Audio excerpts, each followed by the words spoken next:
Guys, we are 5-0 for the first time since 1974. Let that sink in. Now, although this wasn't the prettiest win, I've said it before, football isn't supposed to be pretty. And Kyler said it best himself. It's it's a divisional game. These games are going to be tough. It's not always going to be sweet and pretty and flashy and have all the touchdowns and stuff like that.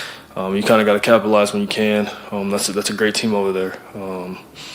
And it was definitely, to our standards, maybe, an ugly one offensively, but we got it done, and that's all that matters. But even if this wasn't the best game for us, especially on the offensive side of the ball, our defense stepped up big today. J.J. Watt and Zac Allen looked amazing all day long, and with the absence of Byron Murphy and Marco Wilson, our defense didn't miss a beat. I mean, teams typically don't look this dominant, especially with their starting corners out. But man, what I saw today was incredible. And in just a second, I'm going to talk about some of the things that I saw that stood out to me. But really quick, I want to talk about the 49ers. I've been on the Trey Lance hype train ever since he got drafted, and I even said he's going to be a star. And from what I saw today, I stand by that statement. Trey Lance is going to be a problem once he feels comfortable. We saw it today, though. He wasn't pinpoint accurate, but over time, he's going to start to feel comfortable and start making quick reads. There were a couple times, like on this Buda Baker pick, where he easily could have ran to the right and picked up like 25 yards rushing, but instead, he forced a pass and ended up throwing a pick. Like if he just ran to the right, he had a lead blocker in like 20 yards. But over time, he's going to start feeling more comfortable, and you guys are going to see him explode. And with weapons like George Kittle and Deebo Samuel,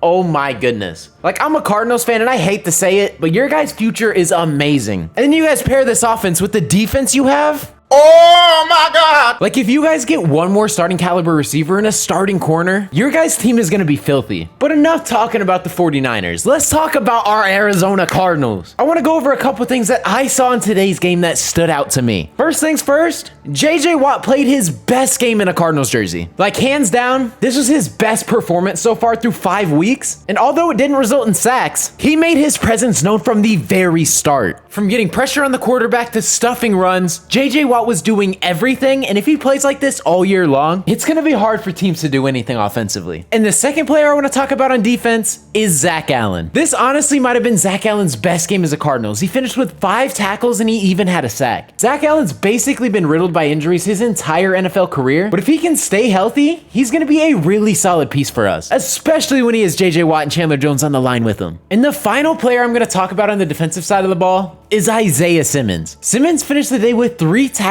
and he had a half a sack as well. But the main reason I wanted to talk about him is this goal line stand right here on Trey Lance on 4th down. He put his body on the line just to make this tackle right here. This was one of the, if not the biggest play of the game. And when I saw this play happen, I couldn't believe my eyes. Isaiah Simmons is insane. And then we get to the offensive side of the ball where our receivers played amazing all day long. And I saw some of you guys in the comments saying we should get Deandre Hopkins more involved. And guess what? Today, we did exactly that. DeAndre Hopkins finished the day with 6 receptions for 87 yards, and he even had this touchdown right here. He was balling out. Hopkins also has the most career receptions with 770 by a player under 30 years old in NFL history. Easily one of the greatest of all time. And another player I want to talk about is Rondale Moore. Rondale Moore was balling out as well, and he even had this ridiculous toe tap catch right here on the sideline. Again, just like the Isaiah Simmons play, I couldn't believe my eyes. This play was ridiculous, and even the announcers didn't think he had it. I mean, to be honest, I didn't think he had it either. He's out here looking like prime Antonio Brown with the toe taps. And a couple more things. We got hit with the injury bug pretty bad today with Rodney Hudson's rib injury, Kyler Murray's shoulder, but none of those are worse than what happened to Max Williams today. And honestly, I'm hoping it's not as bad as it looked, but based on what I saw, it looks like it's going to be a season-ending injury, which is honestly super unfortunate because Max Williams has been balling out all season long. So to see him go down with something like this is honestly just super tragic. But send those prayers up for Max Williams. Hopefully it's not as bad as it looked. But with that being said, that's pretty much going to wrap up today's video. If I missed anything that you guys saw in today's game, let me know down in the comment section below. And also, if you guys are new to the channel and ended up enjoying today's video,